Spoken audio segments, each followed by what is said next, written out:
Hi, it's James from Tabletop Gaming Guild, and today I'm going to show you how to play Mezen, which is a 1 to 5 player game published by Arcade Wonders.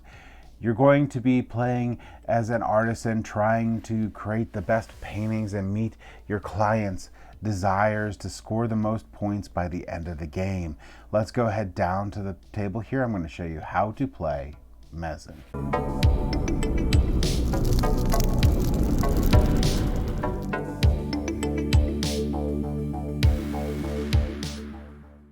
Alright, so this is Mezen in the far, far north. In the land of the dark days and the white nights flows the river Mezen. For the meadow and the forest edges, horses gallop towards it, birds flock to it, and foxes run to it. Not even the man can resist the river. The man walked to it and stayed for centuries. The nature of Mezen amazed the man so much that they decided to commemorate it. They gathered soot, black as the night itself, and clay red as the sun, and picked up a brush and started creating.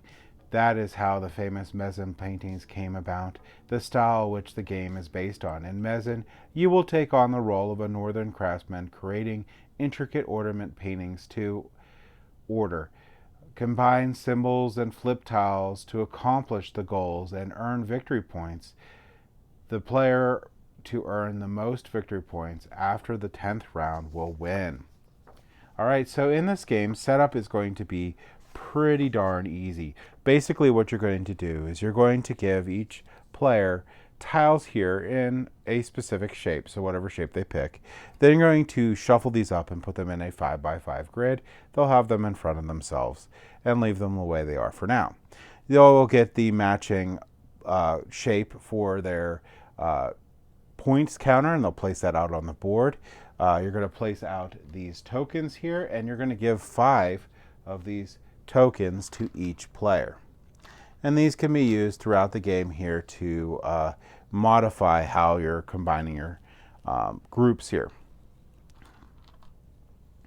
Now, when you're placing these tiles out for each player, make sure they're on the light side up and not the dark side. All right. Once those are handed out, you're going to also go through these cards for the game here, and the cards are going to have symbols down on the bottom. You're going to pick one symbol here and get out all the cards that have that symbol. Then you're going to place the rest of the cards back in the box. You'll have 12 cards here. You're going to shuffle these up, and you're going to put 5 on the top here and 5 on the bottom, and you'll put 2 in the back in the box. So I'll place out 5 cards here. And I will place out, I didn't give myself enough room, so I'll place these off to the side here. We'll place out 5 cards here. Then we'll place the 2 back in the box. Now we're going to flip over the first 2 tiles here. This one here will be your first scoring tile. And this will be the second, so you can prepare for it. So this one here is going to give you 2 points if you have any of these symbols in your corners there. So you could get a lot of points here if you have these lined up in there. Then you're going to pick whoever's going to be the first player, and they're going to get this token here. And you're ready for the game to begin. All right, so how do the turns work? Well, with the active player, they're going to pick a symbol, and that's going to be what every player needs to remove from their tableau, whatever group they pick. There's some things we're going to do about that in a second, but basically that active player is going to take a look at the active card, and they're going to see how they got going here. I have 2 foxes here. I have a fox here. So I'm going to get, if I don't do anything at all, I'm going to get 6 points because I have 3 foxes in corners, and they're 2 points each. I'm going to look at the future card here, which is spruces, which are wild. Spruces, by the way, is not a symbol that you can call out as a group that you can remove. They're just wild. And this one here is going to be hard to predict because they're only available on the dark side in here. So if I wanted to look forward and say, you know what, I'm okay with 6 points. Let's try to remove the largest group I could possibly do to be able to flip them to the black side to have the possibility of spruces as much as possible.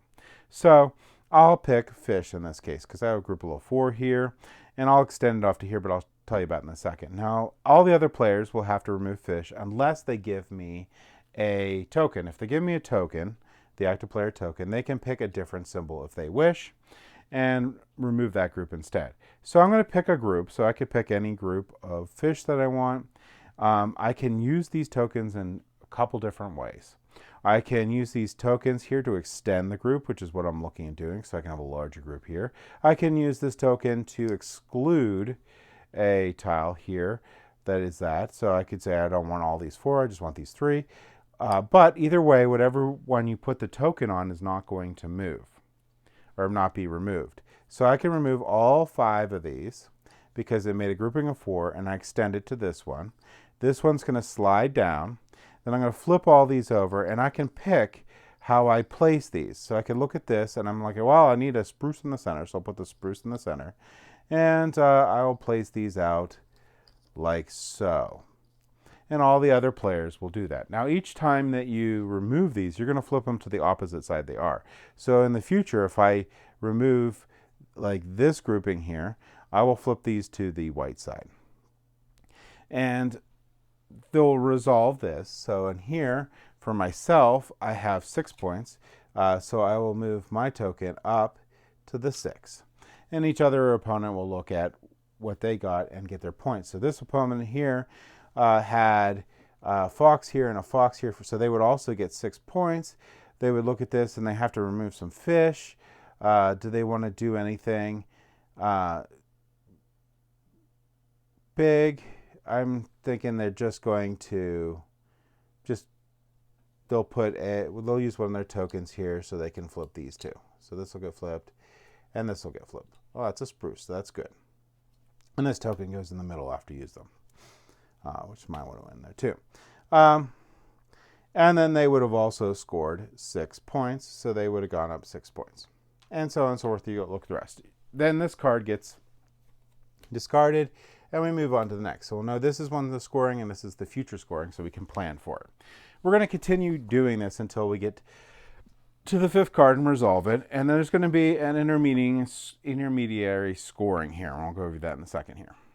Now this is the intermediary scoring here. So once we get to the point where we're like looking like this. So we're on this round, and this is going to be the future one. See that little black dot there? That tells you need to do your scoring. You're going to get +1 victory point for every tile on your painting that it has the dark side facing up. So at this point before we start, this player would have got 5 points. This player would have got 2 points. And then we're going to continue on the game as normal until we get to the last one and we finish up the last one. So we've done all these and now we're at the last one. We'll finish up the round and then we'll do final scoring. Now for final scoring, you get a victory point for every tile on the painting with its light side face up. So this side, so we'll get a ton of points, but this wouldn't be how it looked at the end of the game. You're going to get a victory point for every remaining token. Now these are actually called amulets in the game, so every amulet that you have left, and a victory point for every tile in a chosen group on the painting, including spruce tiles. So you can choose a group here. So let's say I choose I choose these little what do we call them, hedgehogs. So I'd gain 2 points. You could also place your amulet on there to extend it, so I could have gone up to 4 points instead. So that's one thing that you can do. The player to gain the most victory points wins. In case of a tie, the player to have the most amulets remaining wins. In case of a tie, the players share the victory. And that's it. That's going to be how you play Mezen. So this is sort of like Candy Crush the game. You're going to be removing sections, pulling them down. You're going to be strategically adding them back from the top to the bottom here.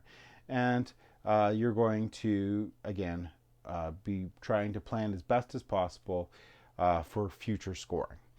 So that's it. This is a really fun game that I think is going to be good for the sort of newer gamers, getting them in, and some of the ones that have played it for a while. This is a light game that you can bring out, teach really quick, and get people to the table here and have a lot of fun at like family functions or whatnot. And the art here is really, really nice, so you can draw people in with that.